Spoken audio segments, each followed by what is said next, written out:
Kitab Imamat adalah kitab ketiga dalam Alkitab dan disusun tepat setelah eksodus bangsa Israel dari perbudakan ketika Allah membawa mereka menuju kaki Gunung Sinai dan mengundang mereka ke dalam sebuah hubungan perjanjian. Nah, dengan cepat mereka memberontak dan melanggar perjanjian itu. Dan Allah menghendaki kehadirannya yang mulia datang dan tinggal di tengah-tengah bangsa Israel dalam bentuk kemah suci. Namun dosa-dosa bangsa Israel merusak hubungan itu. Sehingga di akhir kitab sebelumnya, yaitu Keluaran, Musa sebagai wakil bangsa Israel bahkan tidak bisa memasuki hadirat Allah di dalam kemah. Kitab Imamat diawali dengan mengingatkan kita akan masalah yang mendasar ini. Dikatakan bahwa Allah memanggil Musa dari dalam kemah. Jadi pertanyaannya adalah, bagaimana bisa bangsa Israel dalam keadaannya yang penuh dosa dan keegoisannya diperdamaikan dengan Allah yang kudus ini? Itulah isi dari kitab ini. Bagaimana Allah dengan penuh anugerah menyediakan jalan bagi semua orang berdosa dan bejat untuk tinggal dalam hadiratnya yang kudus. Nah, mari kita berhenti sejenak dan menyelidiki konsep penting ini bahwa Allah itu kudus. Hal ini sangat penting untuk memahami kitab ini. Kata kudus berarti dipisahkan atau unik. Dan dalam Alkitab, Allah terpisah dari segala sesuatu karena perannya yang unik sebagai pencipta segalanya, penulis kehidupan itu sendiri. Jadi, jika Allah itu kudus, ruang di sekitar Allah pun kudus, penuh dengan kebaikannya, kehidupan, kemurnian, dan keadilannya. Jadi jika bangsa Israel yang lalim dan berdosa ingin tinggal dalam hadirat Allah yang kudus, mereka pun perlu menjadi kudus. Dosa mereka harus diselesaikan. Itulah isi kitab Imamat. Nah, kitab ini memiliki desain simetris yang luar biasa. Kitab ini menggali 3 cara utama yang Allah lakukan bagi bangsa Israel untuk hidup dalam hadiratnya. Bagian luar adalah penjelasan upacara ritual yang harus dilaksanakan bangsa Israel dalam hadirat Allah yang kudus. Bagian berikutnya berfokus pada peran para imam Israel sebagai mediator antara Allah dan bangsa Israel. Dan di dalamnya terdapat 2 bagian yang serupa yang berfokus pada kemurnian bangsa Israel. Dan tepat bagian tengah kitab ada sebuah ritual kunci, yaitu hari pendamaian yang menyatukan seluruh kitab ini. Kitab ini ditutup dengan sebuah bagian pendek di mana Musa mengajak bangsa Israel untuk tetap setia pada perjanjian ini. Nah, mari kita menelusuri kitab ini. Bagian pertama membahas 5 jenis utama pengorbanan ritual yang harus dilakukan oleh bangsa Israel. 2 di antaranya adalah cara di Israel untuk mengungkapkan rasa syukur mereka kepada Allah dengan cara mengembalikan kepada Allah tanda simbolis karena Allah yang terlebih dahulu mengampuni mereka. 3 ritual korban lainnya adalah cara yang berbeda sebagai ungkapan penyesalan terhadap Allah. Jadi di Israel, saya akan mempersembahkan darah hewan sembari mengakui bahwa dosa mereka telah menciptakan lebih banyak kejahatan dan kematian dalam dunia Allah yang baik. Akan tetapi, alih-alih menghancurkan orang ini, Allah tentu saja ingin mengampuni mereka. Sehingga secara simbolis, hewan ini mati menggantikan tempat dan mendamaikan mereka, yang artinya menutupi dosa mereka. Melalui ritual-ritual ini, bangsa Israel senantiasa diingatkan akan kasih karunia Allah, tapi juga akan keadilannya dan betapa seriusnya kejahatan mereka, serta konsekuensi-konsekuensinya. Serangkaian ritual yang kedua memaparkan 7 perayaan tahunan bangsa Israel.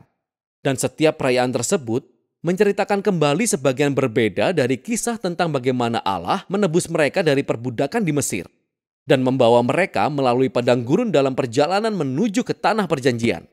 Dan dengan merayakan perayaan-perayaan ini secara rutin, bangsa Israel akan mengingat siapa mereka sebelumnya dan siapa sejatinya Allah bagi mereka. Nah, sekarang bagian tentang para imam Israel. Ada Harun dan anak-anaknya yang pertama kali ditahbiskan untuk masuk hadirat Allah mewakili bangsa Israel. Dan di bagian ini, kita menemukan kualifikasi untuk menjadi seorang imam. Para imam dituntut untuk memiliki level integritas moral tertinggi dan melakukan ritual pengudusan karena mereka mewakili umat Israel di hadapan Allah. Juga mewakili Allah bagi manusia. Sekarang kita paham mengapa kekudusan para imam itu sangat penting. Kembali ke bagian pertama, tepat setelah keluarga Harun ditahbiskan, 2 orang anaknya berjalan dengan santainya tepat menuju hadirat Allah dan dengan terang-terangan melanggar aturan yang ditetapkan, sehingga mereka dibinasakan oleh kekudusan Allah saat itu juga. Ini adalah sebuah pengingat yang menakutkan dari paradoks hidup dalam hadirat Allah yang kudus, karena ini adalah kebaikan yang murni, tapi menjadi berbahaya bagi mereka yang memberontak dan menghina kekudusan Allah. Karena itu sangat penting bahwa para imam Israel menjadi kudus, dan semua orang Israel juga menjadi kudus. Inilah yang akan dibahas pada bagian berikutnya. Pasal 11-15 adalah tentang ritual kemurnian yang dituntut dari semua umat Israel.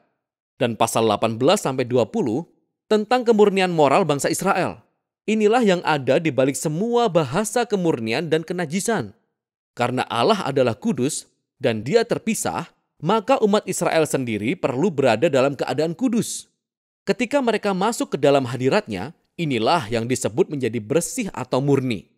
Hadirat Allah tidak bisa dijangkau oleh siapa saja yang tidak dalam keadaan kudus. Dan inilah yang disebut menjadi tidak bersih atau cemar. Di Israel, kita bisa menjadi najis hanya dengan beberapa cara. Melalui kontak dengan cairan tubuh, terkena penyakit kulit, dengan menyentuh jamur, atau menyentuh bangkai. Nah, bagi umat Israel, ini semua berkaitan dengan kematian, kehilangan nyawa, yang membawa kita pada simbol inti dari semua konsep ini. Kita menjadi najis ketika kita terkontaminasi dengan menyentuh kematian. Bisa dikatakan demikian. Dan kematian bertolak belakang dengan kekudusan Allah. Karena esensi Allah adalah kehidupan. Inilah kunci sesungguhnya.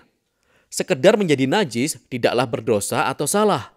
Menyentuh hal-hal tersebut adalah bagian yang normal dalam kehidupan sehari-hari. Dan kecemaran adalah keadaan sementara. Ini hanya berlangsung seminggu atau 2 minggu kemudian selesai. Apa yang salah atau berdosa adalah masuk ke dalam hadirat Allah dengan santai sambil membawa simbol-simbol kematian dan kecemaran ini dalam diri kita. Jadi jangan lakukan itu. Cara terakhir untuk menjadi najis adalah dengan makan hewan-hewan tertentu. Dan perintah makanan halal ada tepat di bagian ini.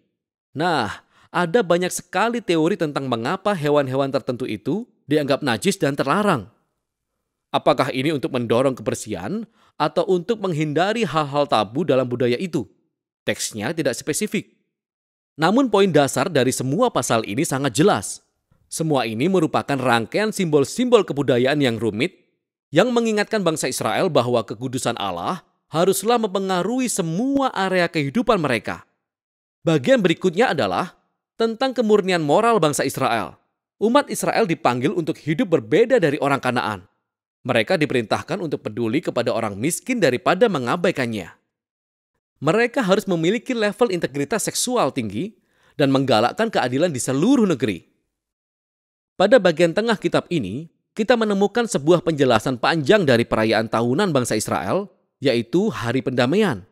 Kemungkinannya, tidak setiap dosa dan pemberontakan umat Israel ditutupi melalui pengorbanan secara individu. Sehingga setiap setahun sekali, imam besar akan mengambil 2 ekor kambing jantan. Salah satunya akan menjadi korban penghapus dosa dan menghapus dosa bangsa Israel, dan yang lain disebut kambing hitam. Imam akan mengakui dosa bangsa Israel dan secara simbolis meletakkannya pada kambing ini, kemudian melepaskannya ke padang gurun. Sekali lagi, sebuah gambaran kuat dari keinginan Allah untuk menghapus dosa dan semua konsekuensinya dari umatnya, sehingga Allah bisa hidup bersama mereka dalam damai. Kitab ini ditutup dengan Musa memanggil bangsa Israel untuk tetap setia kepada semua syarat perjanjian, dan dia menjelaskan berkat dari kedamaian dan semua kelimpahan yang diperoleh jika bangsa Israel menaati semua perintah ini. Musa juga memperingatkan mereka bahwa jika mereka tidak setia dan tidak menghormati kekudusan Allah, hal itu akan membawa bencana dan akhirnya dibuang dari tanah yang dijanjikan kepada Abraham.